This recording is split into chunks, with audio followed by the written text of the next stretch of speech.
Hi, thanks for joining us. It's mid-October and we decided to take a short weekend trip to Page, Arizona. The city of Page is located along the northern border of Arizona and Utah, featuring Lake Powell, Glen Canyon Dam, and the mighty Colorado River. Our first stop in the Glen Canyon National Recreation Area is Horseshoe Bend. About 6 million years ago, this region was much closer to sea level. At about 5 million years ago, there was a great upheaval of the land. Since then, the mighty Colorado River carved its way down, meandering through these rough terrain, exposing the red and pink cliffs we see today. After paying a small parking fee, you're looking at about a 1.5-mile hike round trip. We went at dusk with the sunset exposing the different hues of the terrain. As you can see, you can approach these cliff sides. Be warned, if you're squeamish of heights, I would stay in the area where there are railings. Check out the description block for more information.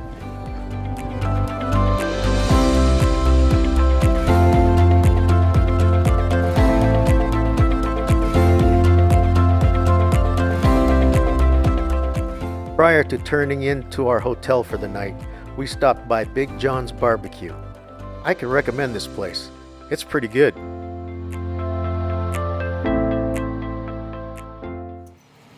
The next morning, we hit the Analou Canyon tour. There's the upper and the lower canyon. We did the lower canyon at about 9:30 in the morning. Like Horseshoe Bend, Analou Canyon is on the Navajo National Territories and only accessible via tour groups run by the Navajo Nation. Rightfully so, they prevent vandalism, and these lands are sacred to them.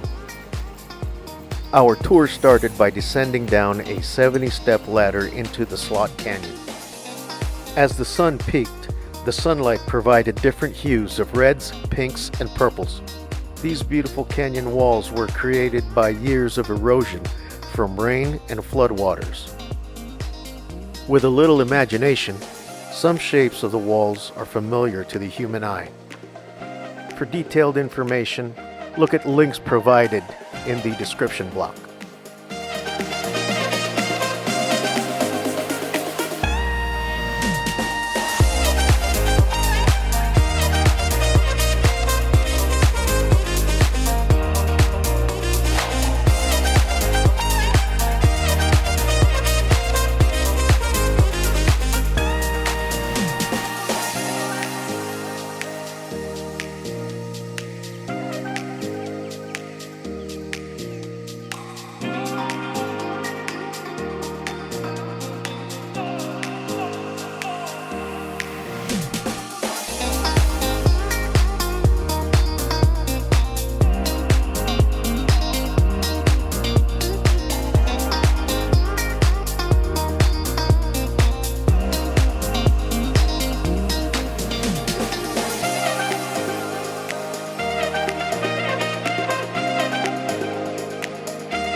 It was a little easier stepping up and out of the canyon versus descending into it.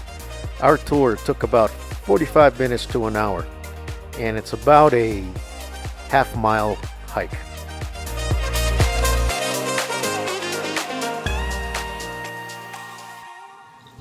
Our next adventure took us to the overlook of Glen Canyon Dam and the Colorado River. It will take a small hike to get from the parking lot to the overlook area.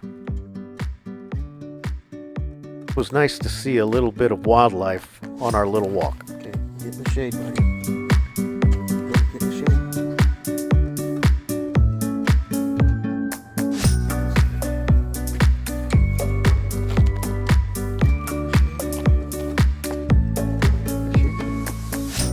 See him?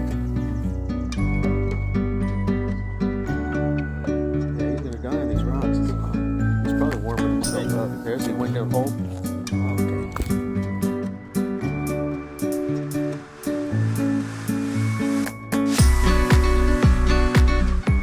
Like most of the other vistas, you can walk straight up to the edge. As you can see, there are many recreational water activities along the Colorado River. The Glen Canyon Dam was constructed between 1957 and 1964. The city of Page, Arizona is a direct result of the construction of this dam. Named after a Bureau of Reclamation officer, John C. Page. Page, Arizona started out as a temporary community of trailers and homes for the construction workers and their families. The whole area became a tourist attraction and grew to what it is today. Building the dam did have its controversies.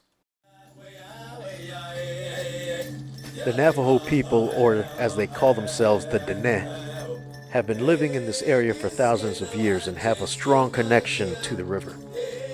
To the Dene, the river is a living being and brings life. Even after the river has flowed through these lands before and after the dam, no water rights were ever allotted to the Dene.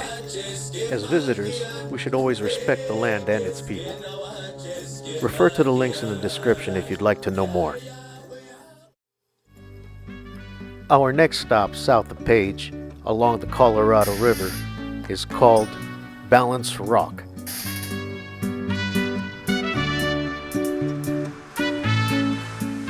Now this place looks like Mars, prehistoric even.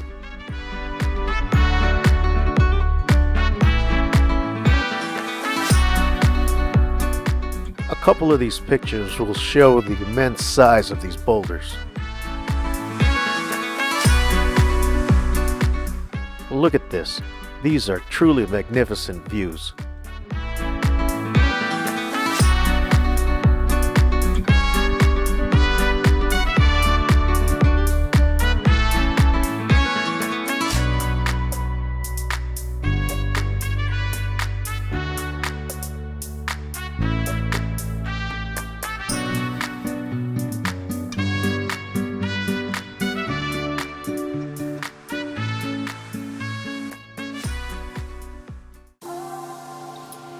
Our last stop of this trip is Lee's Ferry along the Colorado River. In 1870, John D. Lee, a Mormon leader and pioneer, was sent to establish a ferry crossing of the Colorado River. From a small operation ferrying people, wagons, and supplies, now Lee's Ferry is a major hub for all water activities in the Colorado River. There is a dark history associated with John D. Lee and the mass murder of 120 men, women, and children of Eastern immigrants. This was called the Mountain Meadows Massacre. I will not delve into it further, but if you'd like to know more, please refer to my description section for links.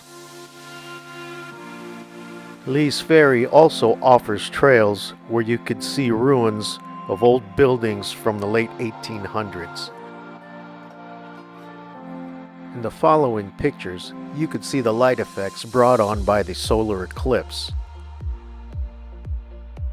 You could see the eclipse through filtered lens or by the sun rays being filtered by leaves of trees.